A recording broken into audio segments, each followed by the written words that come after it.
कामचोर देवरानी। एक बार की बात है, सुषमा अपने पूरे परिवार के साथ खुशी खुशी मोहन नगर में रहती थी। उसकी 2 बहुएं थी, पल्लवी और शिवानी। एक दिन दोनों बहुएं रसोई में काम कर रही होती है कि तभी उनकी सास सुषमा उन्हें बुलाती है। अरे बहू, जरा इधर तो आना। शिवानी, जरा जाकर देखना सासू माँ क्या कह रही हैं। दीदी आप ही देख लो ना जाकर, आपको भी तो सुनाई दे रहा है। अरे मैं आटा गूंद रही हूँ ना, तुम चली जाओ। हाँ तो मैं भी तो सब्जी काट रही हूँ ना दीदी। अरे बहू जल्दी आओ। वो ये तो जाएगी नहीं, मैं ही जाकर देखती हूँ कि क्या करना है। पल्लवी सुषमा के कमरे में जाती है।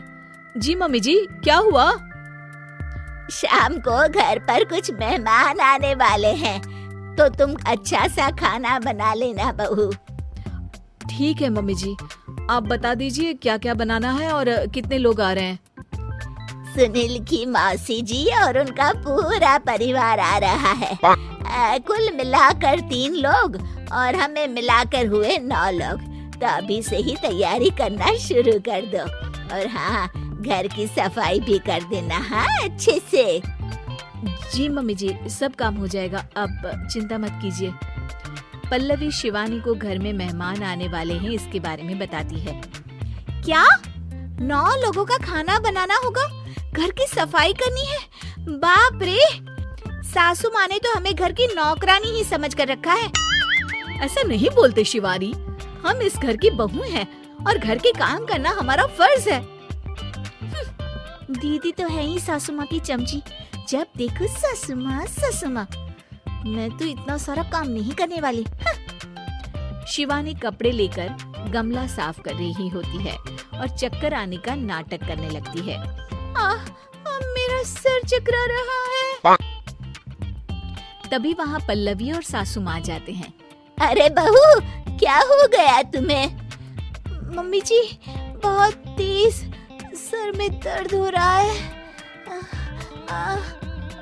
तुम एक काम करो शिवानी, आराम कर लो।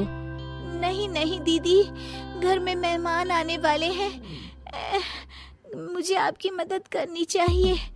अरे कोई बात नहीं शिवानी, तुम आराम कर लो, मैं सब काम कर लूंगी। ठीक है दीदी, अगर आप इतना कह रही हैं तो आराम कर लेती हूँ। शिवानी आराम से अपने कमरे में मैगजीन पढ़ रही होती है। इसे कहते हैं आराम की जिंदगी।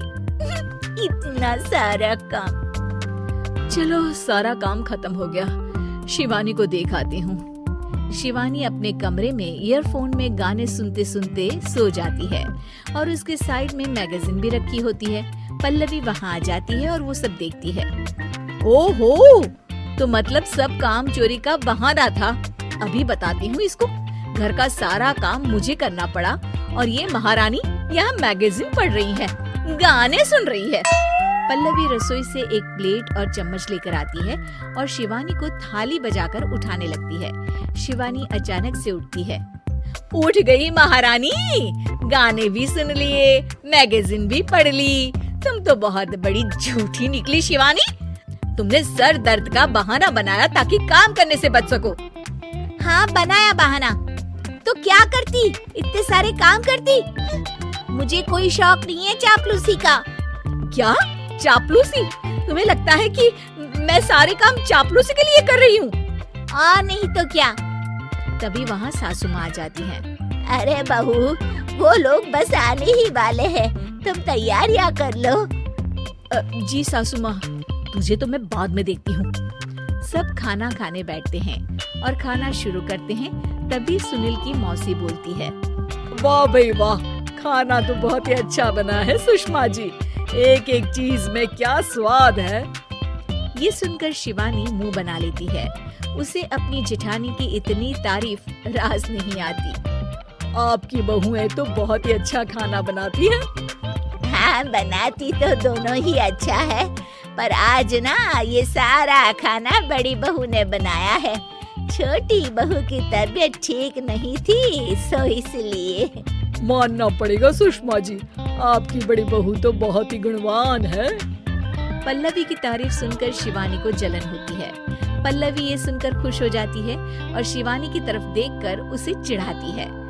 कुछ देर बाद मेहमानों के जाने का वक्त हो जाता है। मौसी जी सबके लिए उपहार लाई होती है। वो सबको शगुन के पैसे देती हैं और अंत में पल्लवी के पास आती है। तुम्हारे लिए शगुन का लिफाफा तो है ही, पर बहू तुम्हें एक और उपहार भी मिलेगा इतना अच्छा खाना बनाने के लिए। मौसी अपने सोने के कंगन निकालकर पल्लवी को पहना देती है। ये लो, ये मेरे मनपसंद कंगन है, अब से ये तुम्हारे हुए। धन्यवाद मौसी जी। ये देखकर शिवानी तो पूरी तरह से जल जाती है और गुस्से से रसोई में चली जाती है। तभी वहाँ पल्लवी आ जाती है और उसे अपने कंगन दिखाने लगती है।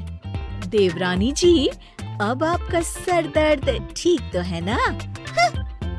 मुझे लगता है कि अब सर दर्द शुरू हो गया होगा आपका।